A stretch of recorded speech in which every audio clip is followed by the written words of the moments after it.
बिस्मिल्लाहिर्रहमानिर्रहीम। मुंहिंजी सिंधरतीअ जा प्यारा आबादगाह साथियो, अस्सलाम वालेकुम।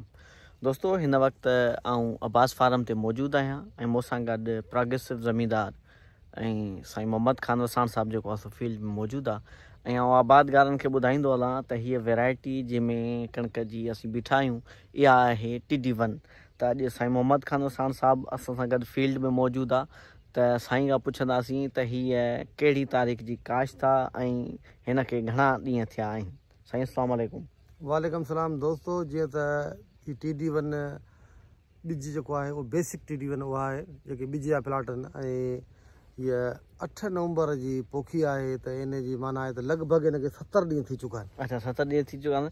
पोएं साल जेका रस्ट आई हुई तबाही खे ख़ासि तौर हिन वैरायटी में TD1 में हिन साल किथे बि अहिड़ी का इंडिकेशन कोन थी आहे। अच्छा, पाण हिन वक़्तु फील्ड में मौजूदु आहियूं, पाण खे बि अहिड़ा रस्ट कोन मिलिया। तव्हां इन बाबति?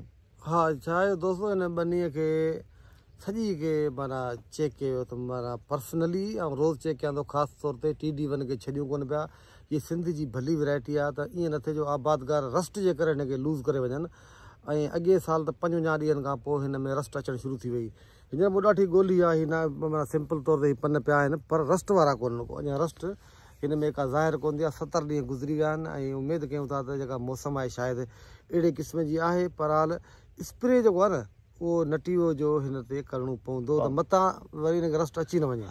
अच्छा सर, इहा त थी रस्ट एफिड जो जाम मसइलो आहे। असांजो आबादगार जाम हुन ते स्प्रे करे पियो। छा इहा पासनि खां आहे या अंदरि बि आहे, उन ते कहिड़ो स्प्रे करणु घुरिजे?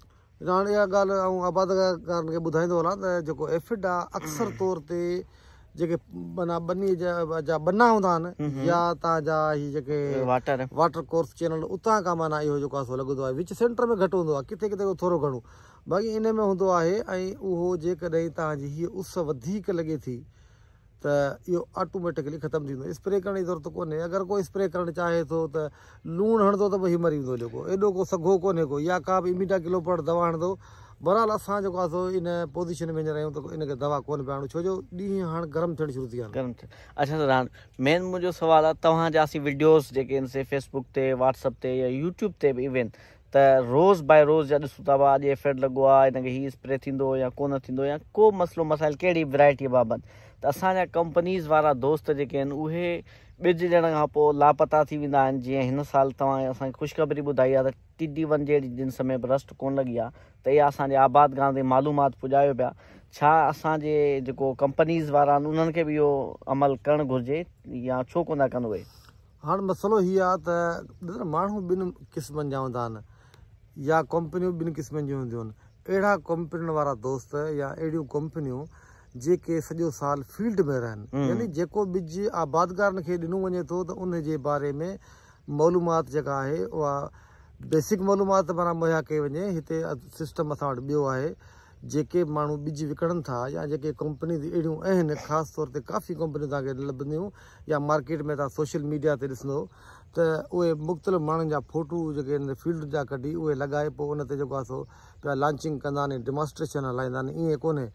आउं पहिरीं चई चुको आहियां त भलो आबादगार त उहो आहे जेको पंहिंजो ॿिज पाण रखे, न त ॿिज पोइ तव्हांजा काटन जा हुजनि, कणिक जा हुजनि, कंहिं बि जिन्स जा हुजनि, उहे उन माण्हू खां वठो, साख वारे माण्हू खां वठो जेको घटि में घटि हिकिड़ो त ॿनी रखंदड़ हुजे, ॿियो त पंहिंजी ॿनीअ ते या उन जी जंहिं ज़मीदार वटि फील्डूं लॻियलूं हुजनि उनखे वक़्तनि फ़वक़्तनि विज़िट कंदो रहे ऐं उन जे बारे में जेका मालूमात थिए थी उहा ज़मीदारनि जे अॻियां रखंदो रहे। बाक़ी ईअं ठल ते जेको कमु पियो हले उहो ग़लति तरीक़ो आहे। अच्छा सर, मुंहिंजो लास्ट क्वेश्चन आहे त ये जेको हाणे अचे पियो 2025 में कॉटन जो साल, छा असां कॉटन फेब्रुअरी खां लॻाए सघूं था जिन जी ॿनी दोस्तनि जी वांदी आहे, कहिड़ियूं कहिड़ियूं वैरायटियूं लॻायूं?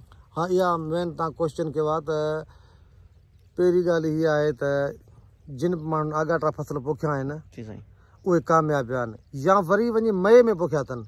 अप्रैल महीने में जिन पोखी कया उहे डायरेक्ट हिट थी विया आहिनि बारिशनि में। ॿ ऑप्शन आहिनि, या त अर्ली काइन अर्ली कॉटन जेको आहे सो 100% जेको आहे सो सेटिस्फाई आहे माना फॉर प्रोडक्शन जे लाइ। सो उन जे लाइ गुज़ारिश कंदुसि जिन जा कम ते निकिता आहिनि या बोण बीठल हुया उहे ॿनी काइण चाहिनि था त उहे 72 वैरायटी क्रिस 682 अथनि OP वैरायटी में, या SS 32 या अहिड़े क़िस्म जी जेके OP वैरायटियूं आहिनि उहे लॻाइनि त उहे 72 पैदावार खणी सघनि था। ट्रिपल जीन बि जेके वैरायटियूं आहिनि उन्हनि में सुठी वैरायटी जेका लास्ट ईयर परफॉर्म करे वई उन में TT ज़म करे वई आहे, न्यू कैम करे वई आहे, 221 हिकिड़ी जिन्स आहे नीलम सीड वारनि जी, उन बि ॾाढो बहितर परफॉर्म कयो आहे। त अहिड़े हिसाब सां आगाट्रो जेको माण्हू काहींदो त उहो कामयाबु थींदो ऐं काइणु घुरिजे, छो जो हाणे गर्मी अची वई आहे। तव्हां ॾिसो पिया अॼु बि माना गर्मी आहे, राति जो थधि, ॾींहं जो गर्मी आहे। तव्हां दोस्तनि जी वॾी महिरबानी। मज़ीद मालूमात लाइ असां सां जुड़िया रहिजो दोस्तो, महिरबानी।